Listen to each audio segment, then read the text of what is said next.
ఒకవేళ అంటాను వంశీ గారు ఆ ఒప్పందాన్ని కనుక రద్దు చేసుకుంటే 29,000 కోట్లు భారం అనేది మన రాష్ట్ర ప్రభుత్వం మీద పడుతుందంట, అంటే ప్రజల మీద. ఇప్పుడు దాన్ని కంటిన్యూ చేయాలా ఏంటి అనేది ఆ అంశంపై పరిశీలన. అసలు అలా లేడు కదా ఆయన, అసలు అలా ఆలోచనలే లేవు కదా ఆయన. క్యాబినెట్లో పెట్టినప్పుడు, క్యాబినెట్కి వచ్చినప్పుడు క్యాబినెట్లో ఫైనాన్షియల్ డిపార్ట్మెంటు అట్లాగే ఎనర్జీ డిపార్ట్మెంట్ అబ్జెక్షన్స్ రెండింటినీ ఆయన తీసుకోలేదు. ఫస్ట్ సెకండ్ టైం వచ్చినప్పుడు మరి క్యాబినెట్ ఆమోదం తెలియజేశారు. బాలినేని గారు కూడా అదే చెప్పారు. తర్వాత నెక్స్ట్ టైం వెళ్ళినప్పుడు ఇప్పుడు మరి అజూర్ తప్పుకున్నప్పుడు డైరెక్ట్గా ఎంఓయూలు చేశారు. మరి అవన్నీ గవర్నమెంట్ ఇన్ఫ్లుయెన్స్ చేసే కదా జరిగింది.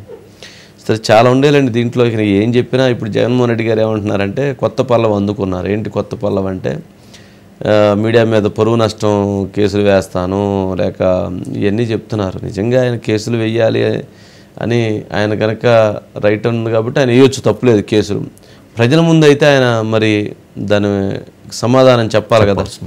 ప్రజల ముందు సమాధానం చెప్పాల్సినటువంటి అంశం ఏంటంటే ఈ ఎంటైర్ ఈ సబ్జెక్ట్లో మరి అమెరికాలోనే వీటికి సంబంధించిన ఇన్వెస్టిగేషన్ చేసి ఆరోపణలు చేసినప్పుడు దానికి ఆయన క్లీన్గా బయటికి రావాల్సిన అంశం అవసరం ఉంటుంది.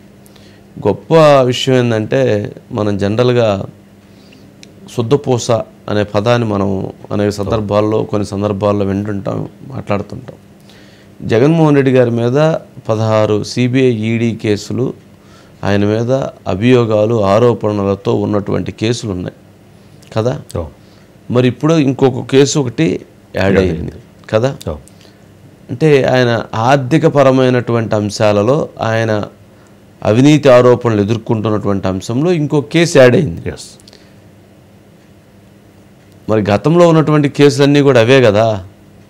మరి ఇప్పుడు కొత్తగా వచ్చి ఇంకోటి యాడ్ అయింది కదా. కాబట్టి ఇదేంటంటే అదేమన్నా ఇంతకుముందు ఆ కేసులన్నింటినీ ఇండియాలో సిబిఐ ఈడీ ఇవన్నీ పెట్టింది. కానీ ఇప్పుడు పెట్టినటువంటి కేసు ఏంటంటే ఇంటర్నేషనల్ లెవెల్లో కేసు పెట్టారు.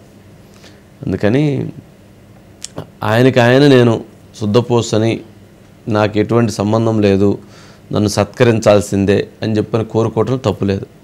కానీ ప్రజల ముందు ఆయన అయితే ఈ ఎంటైర్ ఎపిసోడ్లో ఆయన నిందితుడిగా నిలబడ్డాడు. ఆయన ఈ కేసు తేలేంత వరకు, ఈ కేసు ఆయన నిరపరాధం తేలితే ఖచ్చితంగా ఆ కేసుతో ఆయనకు సంబంధం ఉండదు. కానీ ఆ కేసులో ఆయన క్లారిటీ వచ్చేంత వరకు, ఆయన మీద అభియోగాలు ఉన్నంత వరకు ఆయన నిందితుడే, విమర్శలు ఎదుర్కోవాల్సిందే.